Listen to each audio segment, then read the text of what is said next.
In today's video, I'll teach you guys how to install Discord in your mobile phone.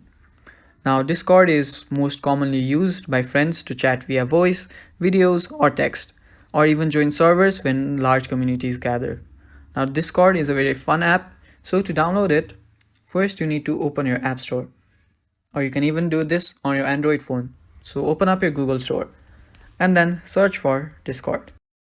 After you search for Discord, just hit install and it starts installing, and then when it gets installed you can simply open it.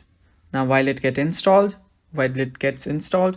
I need you to go down below and hit the red subscribe button, and after you hit the subscribe button, don't forget to hit the bell icon so you get notified when we release our new videos. Also, if you find this video helpful, go to our channel and look out for other tutorial videos which might help you guys, and you can even share it with your friends.